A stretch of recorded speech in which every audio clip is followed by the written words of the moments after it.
আজকে ছাত্র শিবিরের যে উত্থান, আজকে ছাত্র শিবিরের যে আল্লাহর পক্ষ থেকে সাহায্য, Nusra, this is not our labour, this is not our achievement.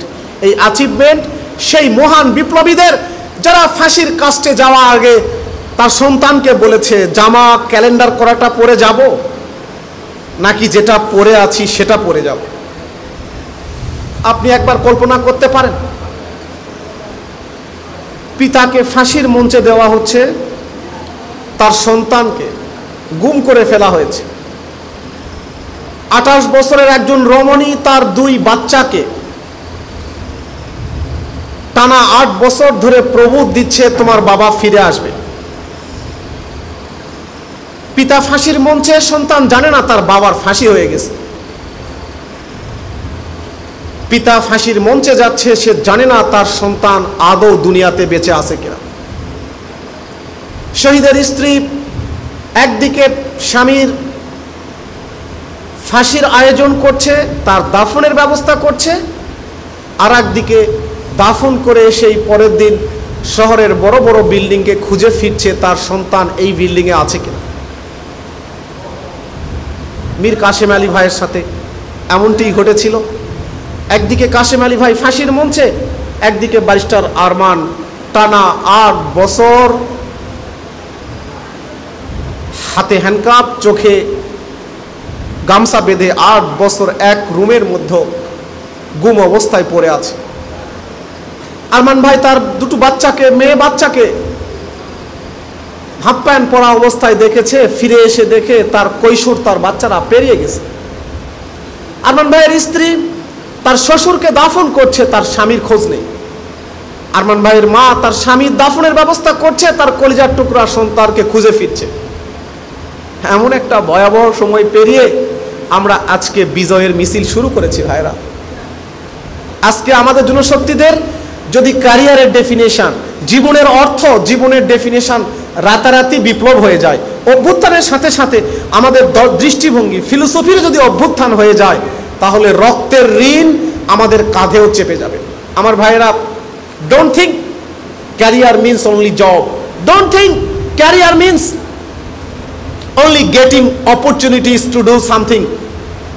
Just মনে রাখবেন, এই দুনিয়ার বুকে ইজ্জত নিয়ে, সম্মান নিয়ে, মর্যাদা নিয়ে জাহিলিয়াতকে মোকাবেলা করে মাথা উঁচু করে কবরে যাওয়াটাই আমাদের মূল ক্যারিয়ার। আমি বহু বিপ্লবীকে দেখেছি, বক্তৃতায় খুবই স্ট্রং, ছাত্র জীবনে বিপ্লব করেছে, জনশক্তিদের মিছিলের জন্য উজ্জীবিত করেছে, শাহাদাতের তামান্না নিয়ে জনশক্তি পরিচালিত করেছে।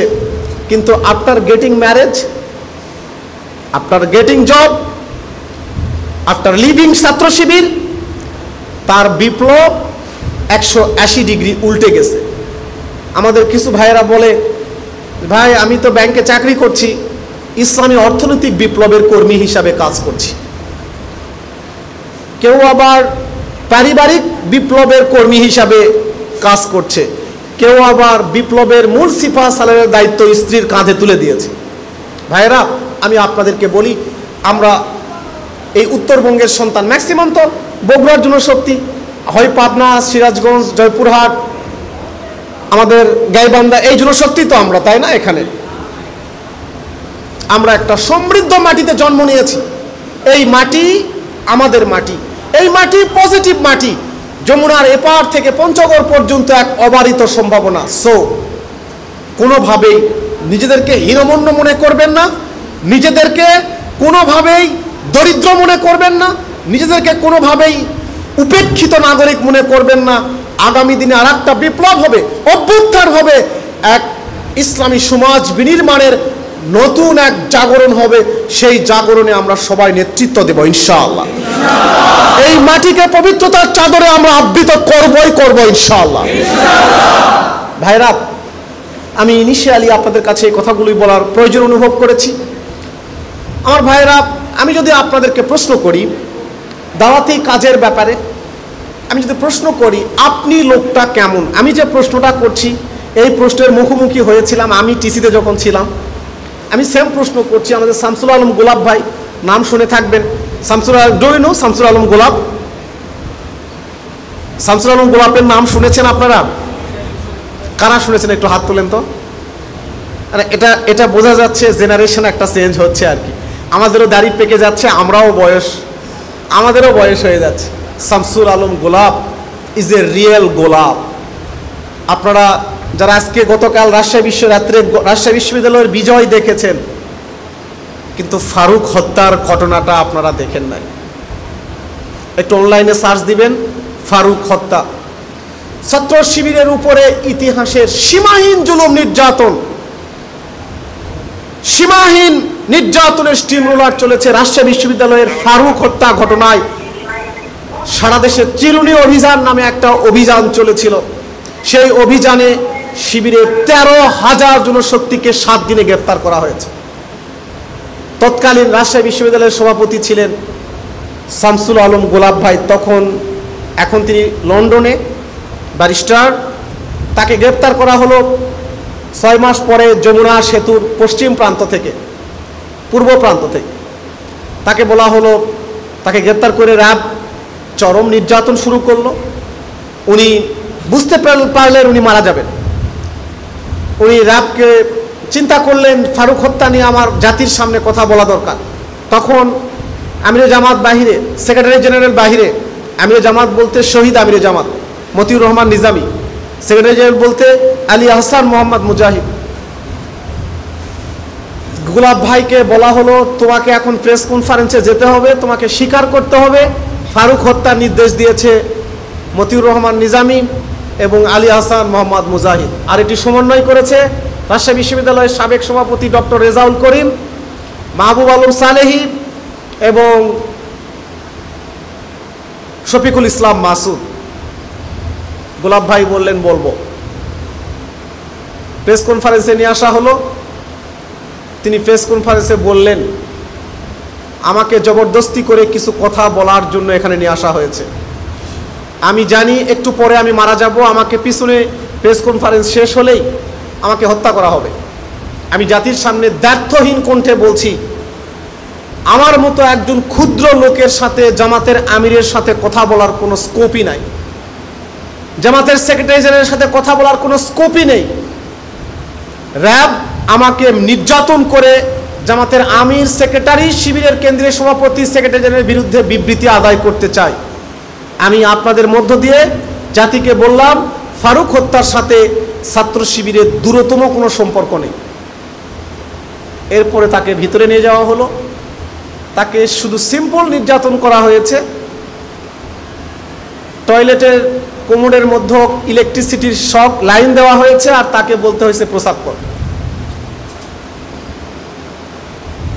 ভাইরা আমার, সেই বিশ্ববিদ্যালয় আজকের রাজশাহী বিশ্ববিদ্যালয়।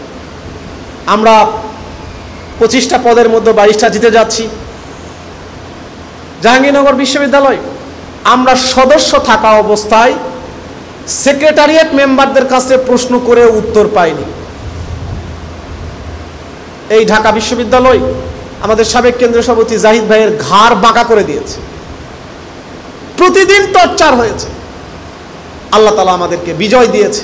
তো সেই গোলাপ ভাই তিনি একদিন আমাদের টিসিতে বললেন খুবই গুরুত্বপূর্ণ ফিলোসফিক্যাল পয়েন্ট, আপনি লোকটা কেমন এটা বোঝা উচিত না? আপনারা, আমি নূর মোহাম্মদ, আমার ব্যাপারে আপনার কি ধারণা হতে পারে? সোশ্যাল মিডিয়াতে একটু অ্যাক্টিভ আছি, ভালো চেয়ারম্যান, 83% ভোট পাইছি, ইনশাল্লাহ একটা গল্প টল্প এরকম একটা সরিয়ে দেওয়া হয়েছে, বগুড়ার কোনো আসন না জিতলেও বগুড়া 3 জিতবো আর কি। তো সারা দেশ তো মনে করে এটা আল্লাহর ওলিয়া আলিয়া লেভেলের লোক আর কি, মানে খুবই একটা ব্রিলিয়ান্ট লোক, খুবই প্রভাবশালী লোক। কিন্তু আমি তো আমাকে চিনি নাকি, আমার আমল কেমন, আমার আখলাক কেমন, আমার চরিত্র কেমন, আমার দিলটা কেমন, আমি মানুষটা কেমন। আপনি আমাকে আল্লাহর ওলি বানালে আপনি বানাতে পারেন, অথবা আপনি আমাকে ইবলিসের খালাতো ভাই মনে করলে করতে পারেন, কিন্তু আমি লোকটা তো জানি না যে আমি লোক কেমন।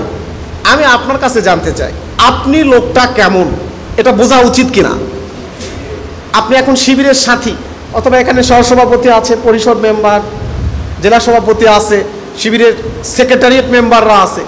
এই জন্য কি জান্নাতের টেন্ডার কি ওনাদের নামে বরাদ্দ হয়ে গেছে? মানে টিকিট কি পাওয়া গেছে? আপনারা কি মনে করেন শিবিরের সাথী বলে আপনারা সবাই জান্নাতি? যে যা বলে বলুক, আপনি লোকটা কেমন এটা বোঝা দরকার না? আল্লাহর সাথে আমার সম্পর্কটা কেমন, আমি লোকটা সত্যি ভালো না খারাপ, এটা কিভাবে আমরা বুঝতে পারবো? কে কে বলবেন বলেন তো, যে এটা বোঝার উপায় কি? আমি আজকে একটা ফিলোসফিক্যাল পয়েন্ট আপনাদেরকে বলে দিয়ে যাও।